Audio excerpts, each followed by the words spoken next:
Welcome back to the waters and to another episode of How a Shark Thinks. Today features Thresher on Crude, a map that I think enables this particular shark to pull off some really cool stunts. You're about to see some really neat moves from this shark's arsenal this game. And with no further delay, the game begins. Thresher is a lunger shark, so naturally we will be lunging to our destination. Since the first safe room is on the top side of Crude's first platform, I will remain under it to stay hidden from the approaching divers. Since the two frontmost divers are focused on getting to the safe, I'll aim for the stragglers in the back, like this one right here. I keep ascending after the grab to make as much distance as possible between me and the room. The diver in the safe doesn't give chase, and the other one got grabbed by our teammate. I am now looking for the fourth diver, who is definitely far behind. And there he is, too focused on the hammerhead to notice me incoming. I need more entries and exits, so I start setting the walls up. I see this diver coming out for a tussle, but I get stuck on the wall's frame trying to move upwards and juke his bank stick, which gets me killed. But that's alright, we'll purchase Hangry and get back to the scene real quick. I'm done setting up this wall and notice a diver lingering outside, not covered by his teammates, who are hiding behind corners. I take him downwards so that I'm under the platform, which acts as cover for me. The bank sticker is back for another round, so I lunge next to him in response to his forward dash, allowing me to damage him outside his range with a drive-by attack. He is still wanting to joust, so I agree to his proposal despite the risk, and his mistiming crowns me the victor of the duel. I take this risky attack on this diver despite being in the other's line of sight. While I'm thrashing, I'm using my ability and slowly descending as well, which throws his shots off just enough to keep me alive. It also helps that Thresher's thrashing animations keeps its whole hitbox moving. A couple of divers are clumped in the corner, so I take a gamble and lunge at them. They're in range of both my tail lash and my passive ability. I manage a double kill before I get banged. There are a few things to go for as a Thresher, but I'll choose to take the Nimble Finned and Powerful Tail combo. I personally prefer giving my Thresher mobility before all else. I choose to grab the unsuspecting diver here. It's really difficult to see amidst all the thrashing, but I am ascending a bit here. The reason is so that I can aim for the bottom exit at an angle that lets me hit its border, but not get me stuck on the floor. From there, I chain another lunge that takes me far away from the safe room. Now that Steve has moved to the next safe, I start setting up some more entries and exits there. I saw that diver bringing out his DPV and going downwards. I follow after to deny his gold collection efforts. He was picking up gold right there, but he swapped to his bank stick as soon as his heartbeat sped up. Another joust, and another gamble.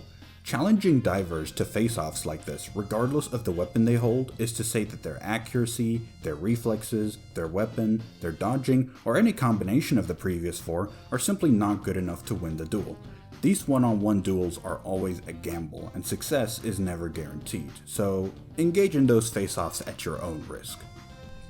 In this case, I choose to joust with this diver, and it comes out in my favor once more.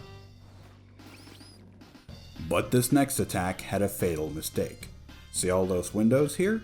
Divers can see through those. That's how this one managed to spot and pre-fire at me, which leads to my death. Good eye on his part, and quite careless on my end.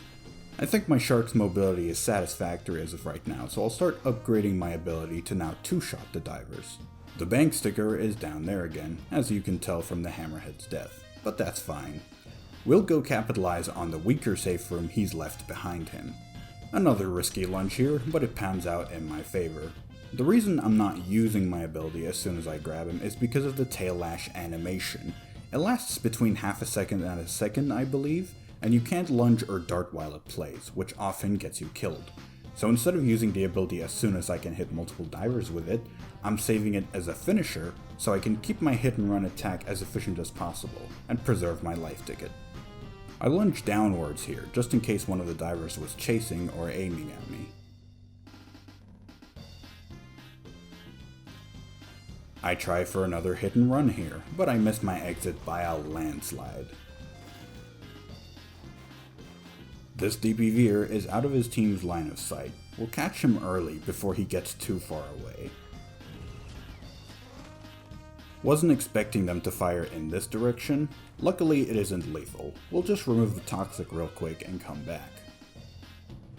That diver over there has positioned themselves close to an exit, which is perfect for his smooth hit and run.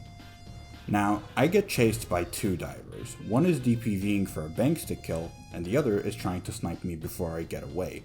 We'll move over to this side of the map to take care of the shooting diver by breaking line of sight, but the DPVer is not letting up. We risk the joust, and this time, they've won the duel. That's alright, because now we'll get level 3 Tail Lash, which deals a bit more damage and destroys consumables, a huge utility. We'll set this top entrance up real quick. Now, though these two divers are sitting in a corner, it doesn't guarantee them safety, not from a drive-by attack. We'll move to an entrance with a better angle. While they're both still there, we'll lunge in. As soon as they are in range of our Tail Lash, we trigger the ability to hit both of them, and we immediately get out of here. They haven't changed positions quickly enough, and they're both in range of our next Tail Lash. Let's capitalize before they split apart. And we're out of here. A pat at such close range is threatening, despite the diver being isolated. But we have an answer to it. As soon as I hit the wall the first time, I use my ability to kill the pat, damage the diver further, and drop the wall's charges to 1 all at the same time. This allows for a smooth escape.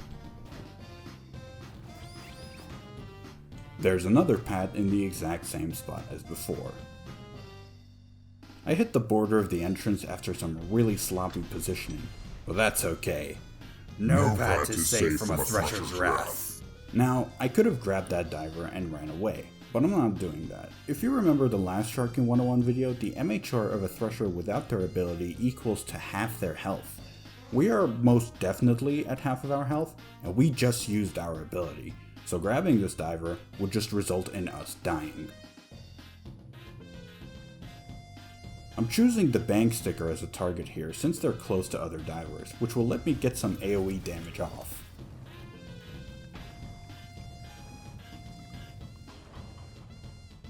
I choose Blindside next for more flexibility in rooms and drive-bys. They've got a pat in the room, and a horrendously mispositioned mine. We can destroy the pat by triggering the mine. The divers are clumped up close, still disoriented from the mine and focused on the hammerhead. There's no better time to strike. Another pat spawns, but that's of little relevance to us. Messed up my exit, so I turn a 180 and exit from elsewhere. Yet another pat. Again, not a threat. We yoink one diver, damage another, and escape. For unknown reasons, this diver goes too far ahead of the group, so we punish him for it. I keep going under the building and around in case the other divers are watching me. They're still in open water, so we can still get more picks. As always, we target the one behind, since the other one is not paying attention to them. The bank sticker pursues us for a joust, and is caught off guard by the hammerhead. We'll play it safe and do a drive-by this time, and the hammerhead has little issue finishing them off. A shark screen, which we will take care of with our... Did not expect these mines to be there, but I guess it works out to our favor. You can see they have flares on both of these entrances, so we'll have to be swift in our execution if we're using them. The left one is closer to the divers, and none of the corners in this safe room are secure from a drive-by attack. A second drive-by, and that's how a diver is two-shot with little to no harm done to us. Thanks for watching, and I hope this helps you in your sharkly endeavors.